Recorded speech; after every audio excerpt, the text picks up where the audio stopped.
हम सब कामयाब होना चाहते हैं, हम सब खूब सारा पैसा कमाना चाहते हैं। तो आपकी कामयाबी की जो पहली सीढ़ी है दोस्तों, वो है आपकी सोच।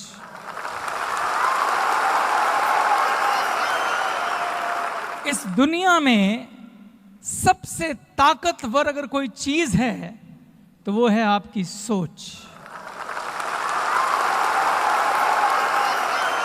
सोच से ज्यादा ताकतवर कुछ भी नहीं। अगर आप कामयाब होना चाहते हैं तो सबसे पहले आपको अपनी सोच पे काम करना पड़ेगा। इस दुनिया में अगर कोई भी घटना घटती है तो सबसे पहले वो आपकी सोच में घटती है। ऐसा कुछ घटित हो नहीं सकता जो पहले सोच में ना घटा हो, और जो चीज सोच में नहीं घटती है और अगर वो घटित हो जाए तो उसे एक्सीडेंट कहते हैं। और हमारे जीवन में एक्सीडेंट बहुत ज्यादा नहीं होते, हमारे जीवन में वो होता है जो हमने सोचा होता है। ताजमहल सबसे पहले कहां बना था? किसी की सोच में। अगर आपको शादी करनी है तो पहले वो आपकी सोच में घटित होगी, बाद में वो वास्तविकता पे उतरेगी। तो पहला कदम सोच है। मैं इस शब्द पे इतना जोर क्यों दे रहा हूं? इस दुनिया में जितने भी कामयाब लोग हैं उनमें से 90% लोग मेरी तरह, आपकी तरह जमीन से उठ के आए हैं। सिर्फ 10% लोग रॉयल फैमिली से बिलोंग करते हैं। लेकिन इन सब में एक बात कॉमन है। वो कॉमन बात क्या है? इनकी सोच। सबसे पहले सोच में बदलाव की जरूरत है। जब सोच में कोई घटना होगी तो वो वास्तविकता में भी जरूर बदलेगी। सवाल ये है, आप कहेंगे सर इसमें क्या है, हम भी सोच लेते हैं। ये इतना आसान नहीं है दोस्तों।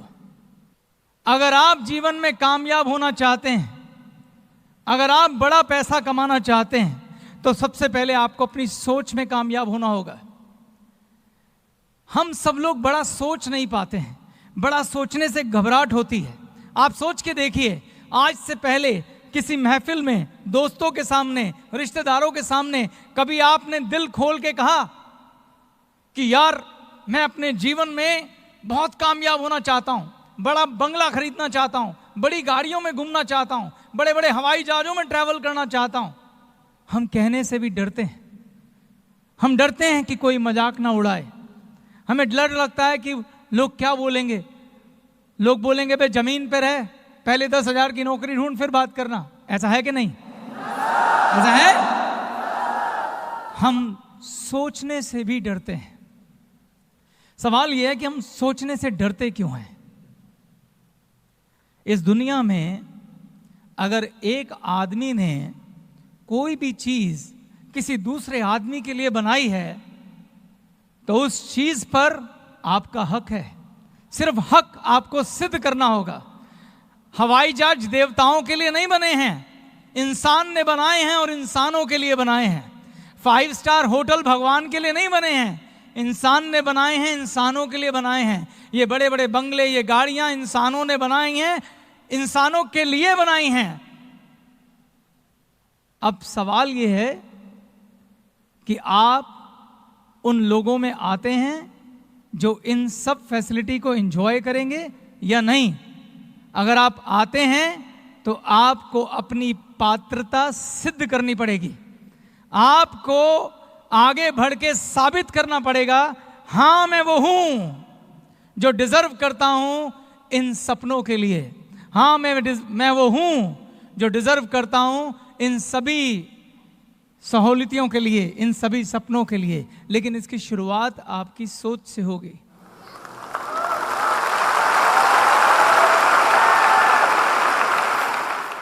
हमारी सोच हमारी परवरिश से जुड़ी हुई है दोस्तों।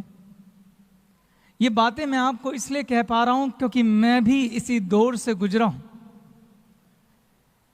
हमारी सोच का निर्माण हमारी परवरिश के वक्त होता है और हमारी सोच का निर्माण करता कौन है? हमारे माता पिता, हमारे स्कूल के अध्यापक, हमारे टीचर्स, हमारे दोस्त, वो दोस्त जिनके साथ हम खेलते हैं। जब हम छोटे से बड़े हो रहे होते हैं तो हमारे स्कूल के टीचर, हमारे माँ बाप, हमारे रिश्तेदार, हमारे दोस्त हमेशा क्या कहते हैं कि बेटा अगर जीवन में कामयाब होना है तो क्या करना होगा? बेटा पढ़ो, बेटा लिखो, और जब पढ़ लिख के बड़े हो जाओगे तो तुम्हें एक अच्छी नौकरी मिलेगी। बचपन से लेके बड़े होने तक हमने खूब मेहनत की, क्योंकि हमें हमारी सोच में बार बार ये बोला गया कि पढ़ो, लिखो, मेहनत करो ताकि तुम एक अच्छी नौकरी कर सको। इस सोच में हमें नौकरी के लिए प्रोग्राम किया गया।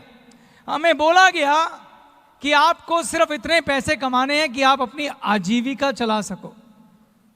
हमें कंजर्वेटिव सोच दी गई।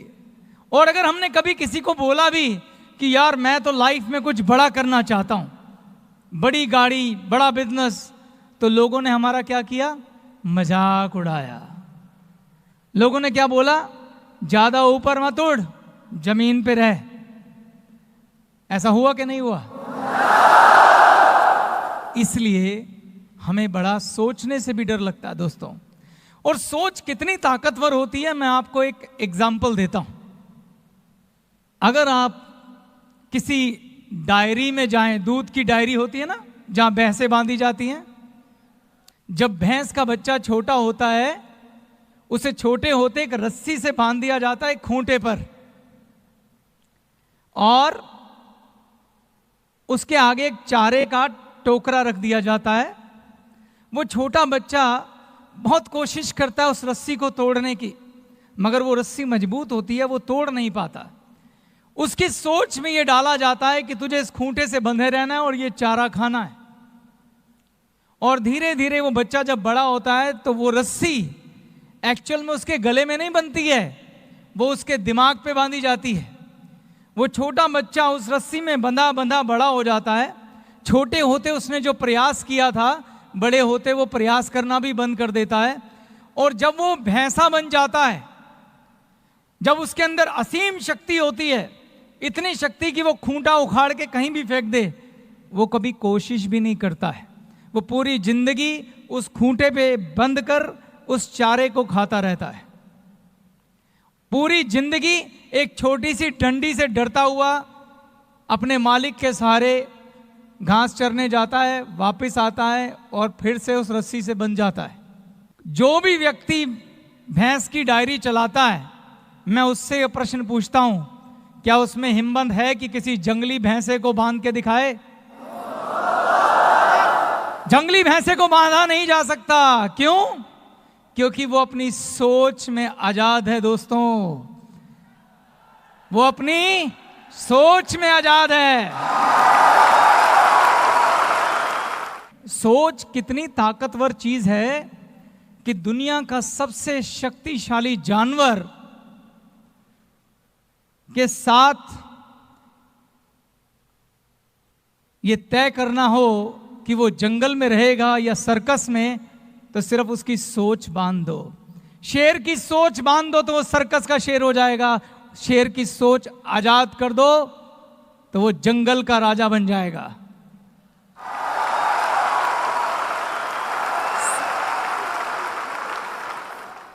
एक बार एक बाज का अंडा कौवे के घोंसले में गिर गया।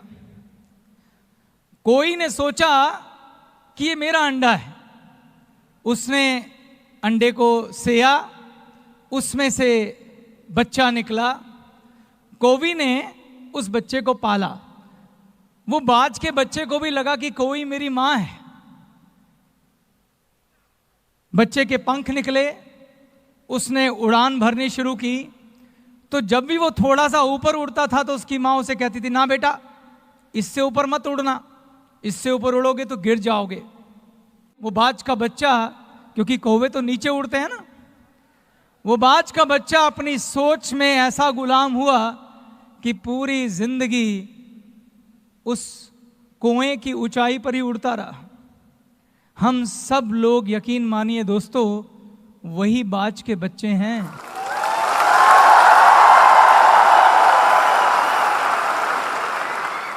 अगर हम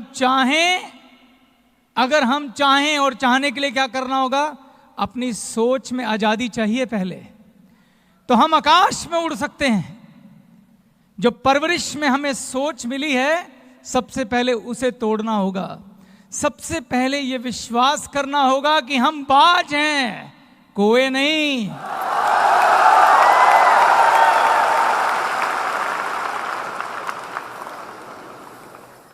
तो आज से सबसे पहले आपको बड़ा सोचना सीखा होगा। आज से आपको सीखना होगा कि आप खुलकर सोचें, बड़ा सोचें, जितना हो सके उतना बड़ा सोचें।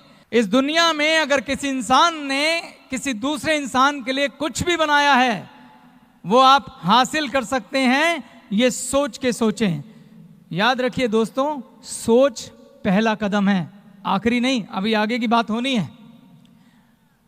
तो सबसे पहले ये सोचें कि आज से जब हम अपने बच्चों से बोलेंगे कि बेटा पढ़ो लिखो और पढ़ लिख के एक एंटरप्रेन्योर बनना, एक बिजनेसमैन बनना, इतना बड़ा आदमी बनना कि हजारों लोगों को नौकरियां दे सको, लेने के लिए नहीं।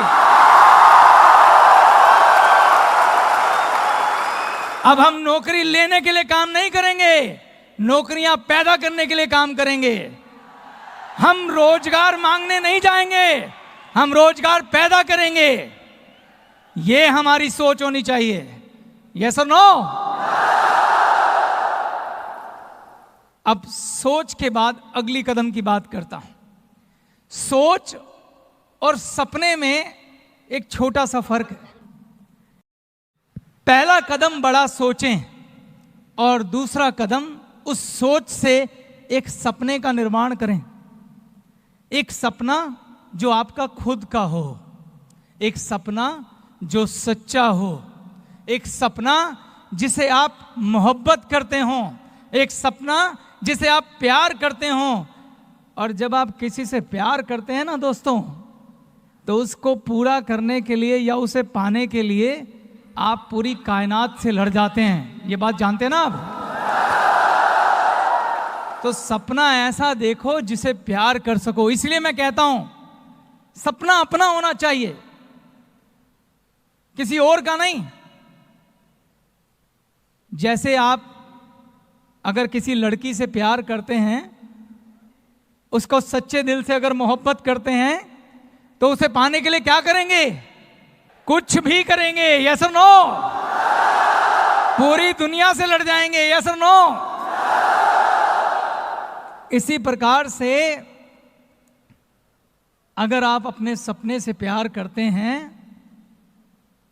तो आप उसे पूरा करने के लिए पूरी दुनिया से लड़ जाएंगे, दिन रात मेहनत करेंगे, पूरी ईमानदारी से अपना सब कुछ उसमें लगाएंगे। और यकीन मानो दोस्तों, अगर आपको अपने सपने पे विश्वास है, अगर सच्चा प्यार है, तो आपको यहां लाने से खुदा भी नहीं रोक सकता।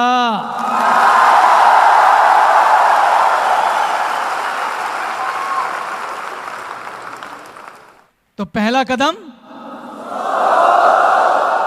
दूसरा कदम, और सपने से ये बात। तो सपने से प्यार होना चाहिए दोस्तों। सोच भी बड़ी कर ली, सपना भी देखा, अब उस सपने को पूरा करने की बात करते हैं। जीवन में जब आप सपना देखेंगे तो वो ईश्वर, वो भगवान, वो खुदा आपके आगे एक ऐसा अवसर जरूर रखेगा, आपको एक ऐसा मौका जरूर देगा जहां वो कहेगा, जा तेरी परीक्षा लेता हूं कि तुझे अपने सपने से कितना प्यार है।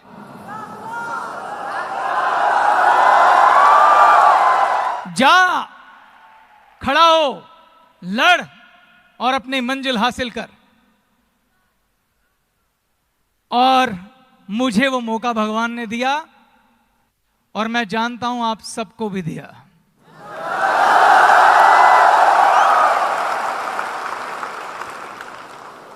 अठारह साल पहले मैं भी आप ही की तरह ऐसे कहीं बैठा था जब मुझे भगवान ने मौका दिया। मैंने भी अपनी सोच के पैरामीटर तोड़े थे। मुझ में आप में कोई फर्क नहीं है। मुझे भी वही दोस्त, वो लोग, वो रिश्तेदार, वो माँ बाप मिले थे जिन्होंने मुझे सोच दी थी। लेकिन हमने उस दिन ऐसे ही किसी गुरुजन के मुंह से कुछ सुना था और उसी दिन अपनी सारे पैरामीटर को तोड़ दिया था। मैंने आपसे कहा था कि दुनिया में जितने भी कामयाब लोग हैं उनमें से 90% लोग वो हैं जो हम जैसे लोग हैं, जो आप जैसे लोग हैं, जो नीचे से उठ के ऊपर आए। मैं ऐसे किसी एक आदमी का एग्जाम्पल आपको देता हूं। धीरूभाई अंबानी का नाम सुना है आपने? पिक्चर भी देखी होगी और उसके नाम को आप जानते हैं। यही काफी है जानने के लिए उसने जीवन में क्या हासिल किया।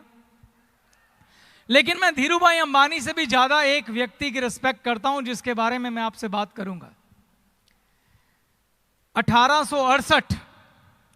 1868 बॉम्बे में एक बैंकिंग फर्म चलाने वाले व्यक्ति का एक बेटा जिसकी आयु थी 29 वर्ष, 1868 में उसने एक कंपनी शुरू की और उस कंपनी का नाम है टाटा।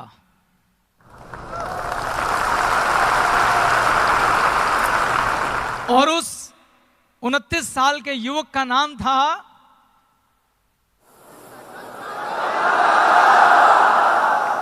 जमशेद जी। क्या नाम था? इस व्यक्ति का नाम मैं क्यों लेना चाहता हूं आज, यह समझना बहुत जरूरी है। पहली बात, इस व्यक्ति ने भी 1868 में अपने सोच में आजादी ली थी। एक ख्वाब देखा था, एक सपना देखा था और उस सपने से प्यार किया था। और 1868 में ये जो कंपनी शुरू हुई, आज इस कंपनी को 148 साल पूरे हो गए हैं। कितने? 148 ईयर। और 6 जनरेशन ने इस कंपनी को चलाया है। कितनी? अभी 6ठी जनरेशन है। जमशेद जी के बाद दोराब जी, उसके बाद नौरोजी, उसके बाद JRD, फिर रतन और अब साइरस मिस्त्री इस समय इस कंपनी को देख रहे हैं। वो कंपनी जो 1868 में शुरू हुई थी,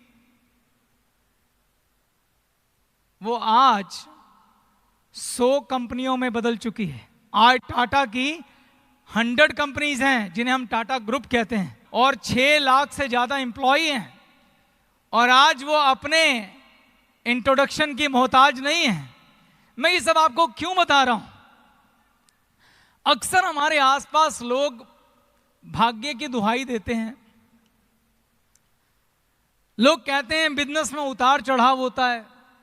लोग कहते हैं बिजनेस खराब हो जाता है, कभी अच्छा होता है, कभी गिर जाता है, कभी नुकसान हो जाता है। 148 साल में टाटा के साथ ऐसा कुछ भी नहीं हुआ।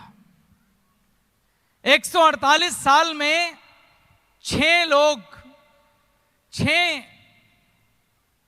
कंपनी के मुखिया बदल गए, मगर कंपनी ने सिर्फ और सिर्फ और सिर्फ और सिर्फ तरक्की की राह देखी, सिर्फ प्रगति की राह देखी। आज देश विदेशों में टाटा की कंपनियां हैं। मैं आपसे सब क्यों कह रहा हूं? जमशेद जी से किसी ने पूछा, आपकी सफलता का राज, ऐसी कंपनी पे भाग्य 148 सालों से क्यों मेहरबान है? तो जवाब बड़ा सिंपल है,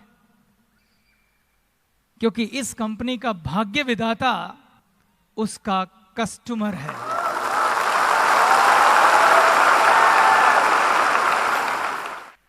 कंपनी का भाग्य विधाता का कस्टमर है कि भाग्य को कभी आंच नहीं आ सकती। दोस्तों, कोई भी कंपनी कितनी सफल होगी यह तय करता है कि उसका प्रोडक्ट कितना बिकेगा। अगर कंपनी कोई बोले ये कंपनी का डाउनफॉल शुरू हो गया, तो मतलब एक ही है कि उसका प्रोडक्ट नहीं बिक रहा है। यस और नो? प्रोडक्ट खरीदा जाए या ना खरीदा जाए, ये कौन तय करता है? कौन तय करता है? तो जिस कंपनी का भाग्य विधाता उसका कस्टमर है, जिस कंपनी के सोच में उसका कस्टमर उसका भाग्य विधाता है, उसका कस्टमर उसका भगवान है, उसका कस्टमर सर्वोपरि है, वो कंपनी का भाग्य कभी खराब हो ही नहीं सकता। मैं इस स्टेज के माध्यम से जो आपको कहने जा रहा हूं, अगर आप सब लोग आज यहां बैठे हैं, अपनी सोच में ये तय करते हैं कि हमें ग्लेस को वैसी ही कंपनी बनाना है जैसे टाटा ग्रुप है, क्या हमें बनाना है? क्या हम भी ऐसा ख्वाब देख सकते हैं कि हमारी आने वाली 6 जनरेशन, 6 नहीं आगे तक, इस कंपनी का भाग्य उदय रहे और हम अपने बच्चों को एक काम देके जा सके? क्या हम ये चाहते हैं? अगर हम ये चाहते हैं तो हमें अपना भाग्य विधाता कस्टमर को बनाना होगा। किसे बनाना होगा? अगर हम कहते हैं कि हमें कस्टमर को भाग्य विधाता बनाना है, तो उसे बनाया कैसे जाता है, पहले वो समझने की आवश्यकता है। कैसे बनाते हैं कस्टमर को भाग्य विधाता? अगर हम किसी को खुश करना चाहते हैं तो क्या करना चाहिए? अगर आप अपनी गर्लफ्रेंड को खुश करना चाहते हैं तो आप उसे तोहफा देंगे अपनी पसंद का कि उसकी पसंद का? उसकी पसंद का। तो अगर आप कस्टमर को भाग्य विधाता बनाना चाहते हैं, अगर कहते हैं कि कस्टमर वंदनीय है, और वो वंदनीय है भी, क्यों वंदनीय है? जब एक कस्टमर प्रोडक्ट खरीदता है, उससे जो पैसा पैदा होता है, उससे मेरे सपने पूरे होते हैं। वो सपना जिसे मैंने प्यार किया है, अगर आपको आपके प्यार से कोई मिला दे, अगर आपको कोई आपके प्यार से मिलन करा दे, तो वो पूजनीय है कि नहीं? तो अगर आप अपने सपने से प्यार करते हैं, तो आपके सपने से आपकी मुलाकात आपका कस्टमर कराएगा। इसलिए यह जरूरी है कि आप समझें कि कस्टमर कैसे खुश होगा, और कस्टमर कैसे खुश होगा ये कौन बताएगा? कौन बताएगा? कस्टमर ही बताएगा। तो मैं आपसे कहता हूं कि आज के इस युग में कस्टमर सेंट्रिक है। जब आप किसी कस्टमर को प्रोडक्ट बेचने जाते हैं, जब आप किसी कस्टमर के पास प्रोडक्ट लेके जाते हैं, तो आप उसे वो प्रोडक्ट मत बेचिए जो आप बेचना चाहते हैं। आप ये जानने का प्रयास करिए कि उसकी जरूरत क्या है, वो क्या खरीदना चाहता है, और उसके मुताबिक उसे प्रोडक्ट दीजिए। आप उसकी दिल से, श्रद्धा से रिस्पेक्ट कीजिए, उसे झूठ मत बोलिए, उसे फरेब मत करिए। अगर आप उसे झूठ बोल रहे हैं, उसके साथ फरेब कर रहे हैं, आप उसे गलत बात कर रहे हैं, बात बढ़ा चढ़ा के बोल रहे हैं, आप चीटिंग कर रहे हैं, सॉरी दोस्तों, जितनी मर्जी बड़ी सोच कर लो, जब सपनों से प्यार नहीं, कस्टमर के लिए रिस्पेक्ट नहीं, भाग्य विधाता के लिए इज्जत नहीं, तो आपके सपने पूरे नहीं हो सकते।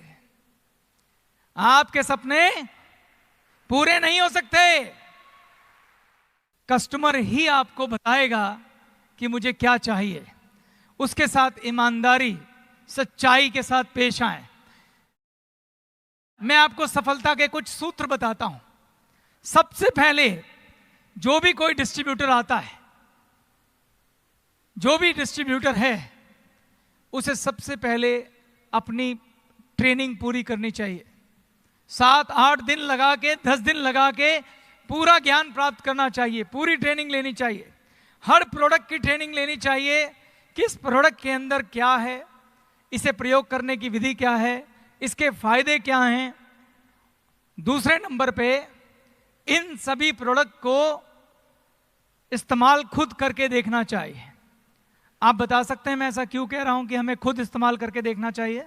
ताकि जब आप किसी कस्टमर को जाके किसी प्रोडक्ट की तारीफ करें तो झूठी नहीं करें, यहां से दिल से निकलनी चाहिए सच्ची तारीफ।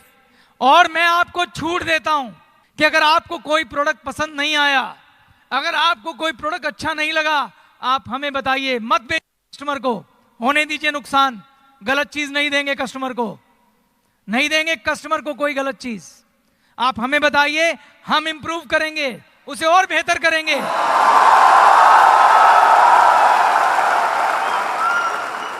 उसे और बेहतर बनाएंगे। यहां आपको इतनी टीम से मिलाया, एक फैमिली है हमारे वेंडर, हम उनकी जान खाएंगे, बेटर बना के दो। तो जब कस्टमर से बात करो तो यहां से बात करो, दिल से, उससे संबंध बनाओ, उससे मोहब्बत करो, उसको सच्चाई के साथ प्रोडक्ट बेचो, ईमानदारी के साथ प्रोडक्ट बेचो। देखो दोस्तों, हमेशा हमारे पास दो विकल्प होते हैं। हमारे पास, सबके पास हमेशा ऑप्शन होती है, विकल्प होते हैं।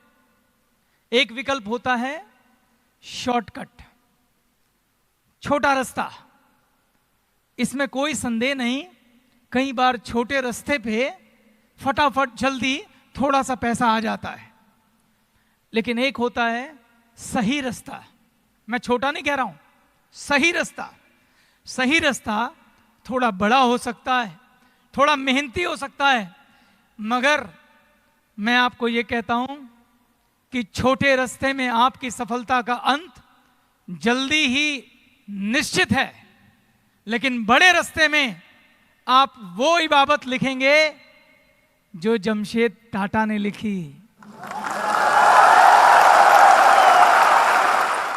बड़ा रास्ता चरित्र का रास्ता है।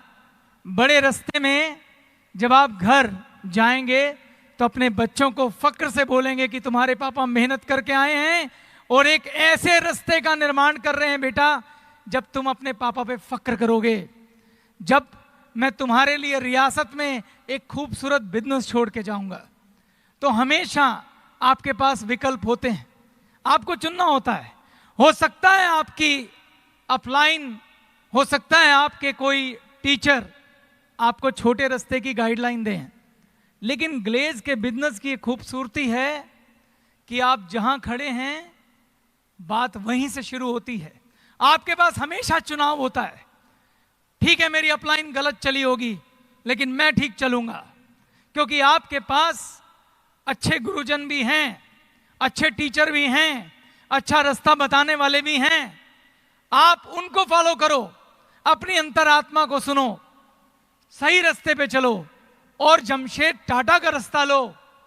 ऐसा रास्ता लो कि तुम युग की इबादत लिख सको। ऐसा रास्ता नहीं जो तंग गलियों से निकलता हुआ अंधेरे में जाता हो।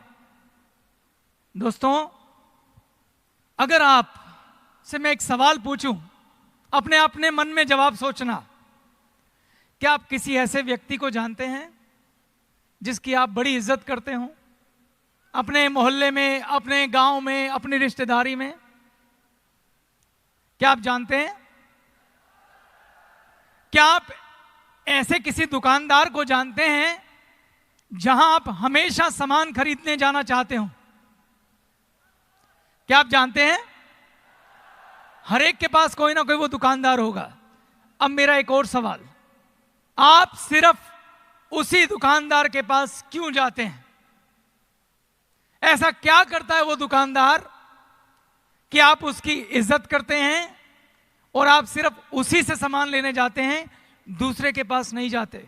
ध्यान से सोचिएगा दोस्तों, वो वही दुकानदार है जिसने अपने कस्टमर को भाग्य विधाता कहा है।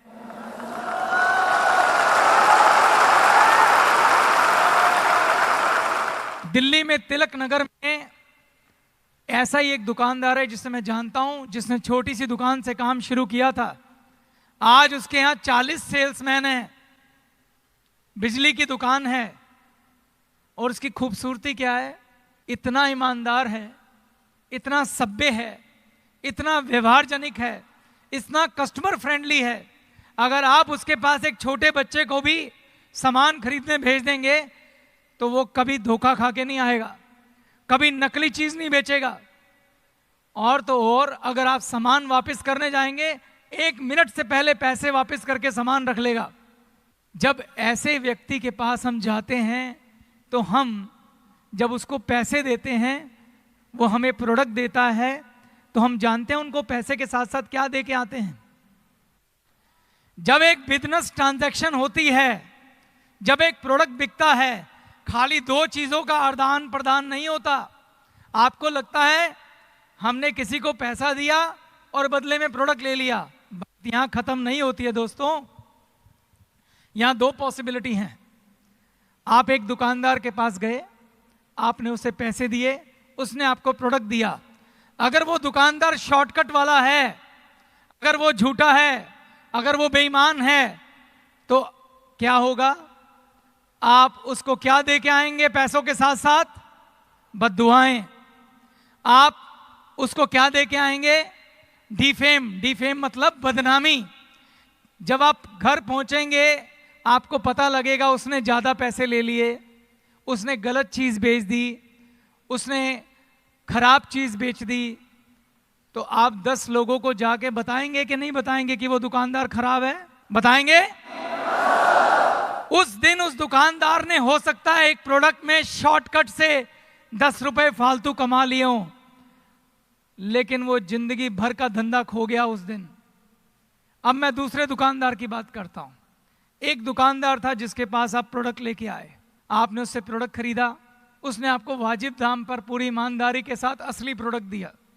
आप घर गए, तभी आपको लगा मुझे ये प्रोडक्ट पसंद नहीं है। आप वापस उस दुकानदार के पास गए कि भाई ये प्रोडक्ट हमें पसंद नहीं है, आप ये रख लो और पैसे वापस कर दो। दुकानदार ने आपसे बिना सवाल किए आपके पैसे वापस कर दिए, आपने पैसे लिए, आप घर आ गए। क्या यहां कोई बिजनेस हुआ? क्या यहां कोई बिजनेस हुआ? आपने उसका प्रोडक्ट वापस कर दिया, पैसे लेके घर आ गए। क्या उस दुकानदार ने कुछ कमाया? यहां आज बहुत बड़ा बिजनेस हुआ दोस्तों। उस दुकानदार ने बहुत कुछ कमाया। जानते हो क्या कमाया उसने? आपका विश्वास कमाया।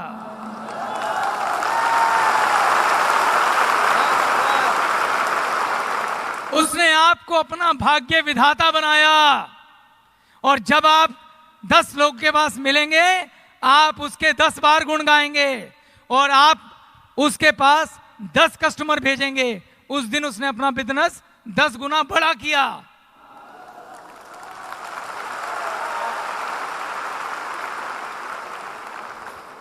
तो जमशेद टाटा बनो दोस्तों, ईमानदारी का जीवन जियो।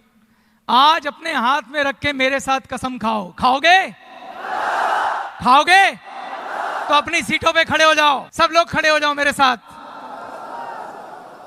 और आज अपने दिल पे हाथ रख के कसम खाओ, जिससे भी आप प्यार करते हैं, जिसकी भी आप इज्जत करते हैं, जिस भगवान को आप मानते हैं, अल्लाह को मानते हैं, खुदा को मानते हैं, रब को मानते हैं, वाहिगुरु को मानते हैं, जीसस को मानते हैं, उसकी कसम खाओ। और अगर आज तुमने ये सच्चे दिल से कसम खा ली, तो मैं आपको खून से लिख के देने को तैयार हूं कि आपको कामयाब होने से खुदा भी नहीं रोकेगा।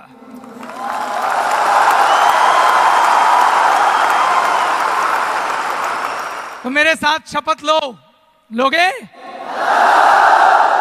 बोलो। मैं